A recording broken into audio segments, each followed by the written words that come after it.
Hi friends, आशा करी आमार सब मिष्टि मिष्टि बंधुरा सबाई खूब भालो आछो और गरमे साबधानेও आछो। आमिও भालो आछि। तो चलो आज के तुम्हादेर जोन्नो एकटा सहज एकदम इजी एकटा रेसिपि निये एसेछि। सेटा हच्छे काटोयार डाटार चच्चड़ी। चलो देखे नि की लागछे आमादेर। এই দেখো ডাটাগুলোকে আমি এইভাবে সুন্দর করে কেটে নিয়েছি। আমাদের এখানে এটাকে কাটোয়ার ডাটা বলে। এই ডাটাগুলো ছিবড়া হয় না বেশি, ভীষণ মাংস টাইপের থাকে ভেতরটা। আর এই রান্নাতে বেশি উপকরণেরও দরকার নেই, জাস্ট আমি একটু সরষা, পোস্ত আর কাঁচা লঙ্কা নিয়েছি। এটাকে আমি শিলনোড়াতে বেটে নেব। তো চলো, সুন্দর ফ্লেভার বেরিয়ে গেছে একটা। এবার আমি ডাটাগুলো এর মধ্যে দিয়ে দিচ্ছি। ডাটাগুলো হালকা হাতে উল্টে পাল্টে দেব।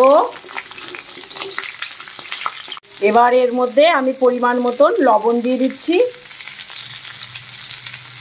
লবণটা আগেই বেশি দেবে না, অল্প করে দিও, দরকার লাগলে আমরা পরে আবার লবণ দেব। তো চলো এবার এটাকে ভেজে নিই। আর গ্যাসের ফ্লেমটা কিন্তু আমি এখন হাই করে রেখেছি একদম।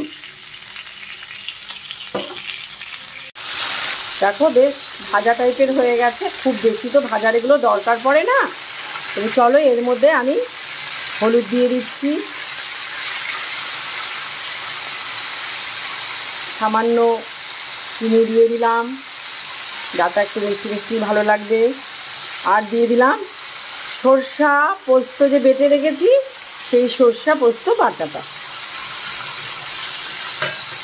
এবার এটাকে আমি গ্যাসের ফ্লেমটা কম করে হালকাভাবে নেড়ে চেড়ে নিচ্ছি।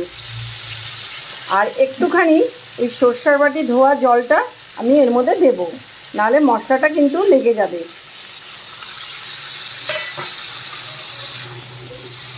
চলো এমনি করে আমরা একটুখানি নেড়ে নিই। বেশিক্ষণ ভাজবে না কিন্তু, কারণ সরষা পোস্ত দিয়ে কখনোই কোনো জিনিস বেশি ভাজতে হয় না, তাহলে এটা তিতকে ভাব চলে আসে ওর মধ্যে। তো চলো, এটা তো নাড়াচাড়া করে নিয়েছি আমরা। এবার এর মধ্যে সামান্য একটু জল দেব, যাতে ডাটাগুলো তাড়াতাড়ি সিদ্ধ হয়ে যায়।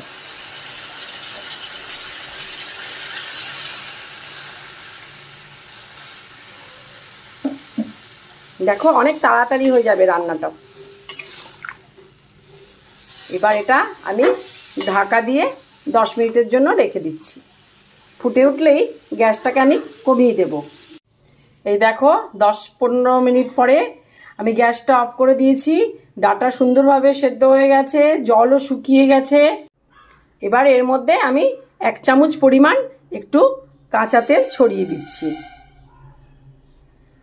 ছড়িয়ে দিয়ে একটু ঢাকা দিয়ে রেখে দিচ্ছি। তারপর গরম গরম ভাতের সাথে দারুণ লাগবে খেতে।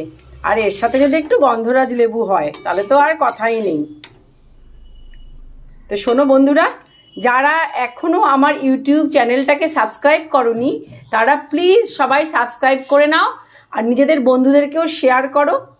আর যারা আমার ফেসবুকে যারা আমার দেখছো তারা ফলো করো, আরও ভালোভাবে আমাকে কমেন্ট করে জানাও আমি আরও কিভাবে আমাকে রান্নাগুলোকে নতুনত্ব দিতে পারি, বা সবাই বাড়িতে কিভাবে বানালে কার কার ভালো লাগলো জানাও।